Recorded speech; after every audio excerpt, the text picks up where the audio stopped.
চাচা আপনি কোরআনটা পড়েন না কেন? মুখে আসে না বাবা। আছে?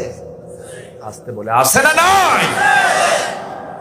দুনিয়ার জীবনে 60-70 বছর, 80 বছর, 90 বছরের জিন্দেগির জন্য যদি সিএস নাম্বার, দাগ নাম্বার মুখস্থ করা যায়, আল্লাহ থেকে সর্বনিম্ন জান্নাতটা দিবেন। সেই জান্নাতটা হবে হলো 10টা পৃথিবীর মতো একটা জান্নাত।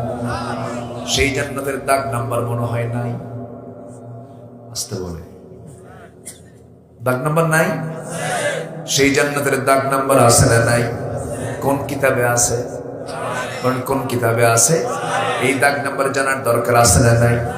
দুনিয়ার দাগ নাম্বার হলো অস্থায়ী, আর এই দাগ নাম্বারটা স্থায়ী। চিরস্থায়ী জান্নাতের দাগ নাম্বার আছে।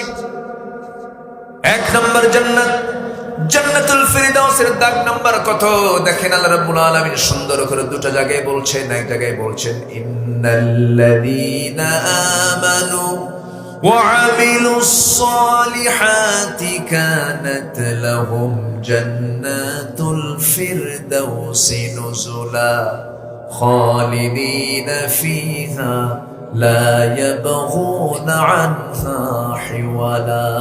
জোরে বলুন আল্লাহু আকবার।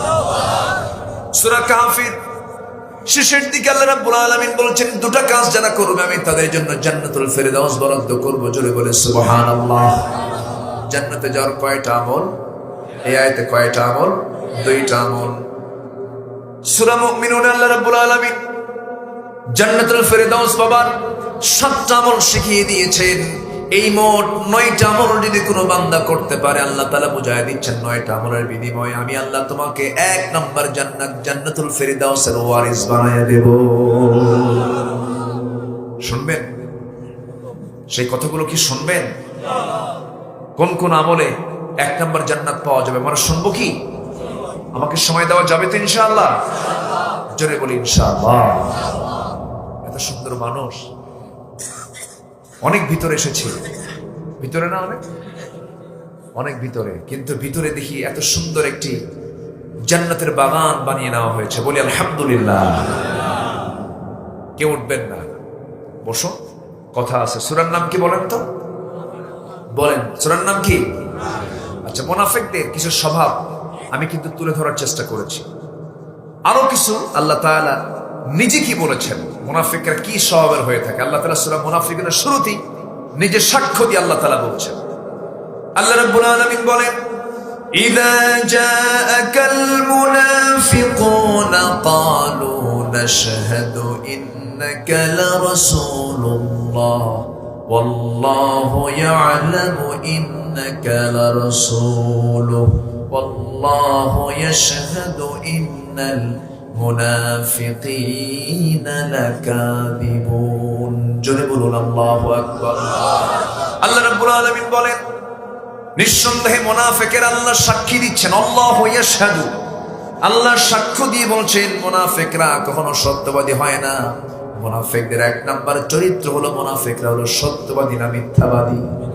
এখন একটু প্রশ্ন করি আপনাদেরকে, বলুন সবাই একটু বলুন তো, আমার দেশে হাসা কথা বেশি কয় না মিছা কথা বেশি কয়?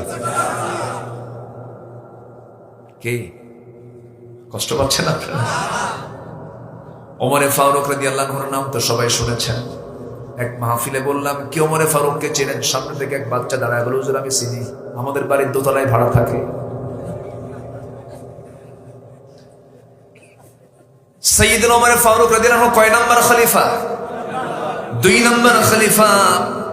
ওমর ফারুক রাদিয়াল্লাহু তাআলা আনহু একদিন আমার নবীজি একজনকে দায়িত্ব দিয়েছিলেন। তার কাছে মুনাফিকদের তালিকা ছিল। কাদের তালিকা ছিল? মুনাফিকদের তালিকা ছিল। সেই মুনাফিকের তালিকা যে সাহাবীর হাতে থাকতো, সেই সাহাবীর কাছে ওমর ফারুক কেঁদে কেঁদে বলছেন ভাই শোনো, দেখো তো নামের তালিকার মধ্যে আমার নামটা আছে নাকি? কোন লোক? কে বলতেছেন? ওমর ফারুকের মতো মানুষ যেমন চিন্তা করেন, আমরা একটু নিজের বিবেককে প্রশ্ন করে দেখি। ও আব্দুল্লাহ, বলো তো জীবনে মিথ্যা কথা বলো কিনা, মিথ্যা সাক্ষী দাও কিনা, আমানতের খেয়ানত করো কিনা, ওয়াদা ভঙ্গ করো কিনা, মুখ থেকে বেফাঁস কথা বলো কিনা। আমার বন্ধুগণ, জবাব নিজের মধ্যে আছে না নাই?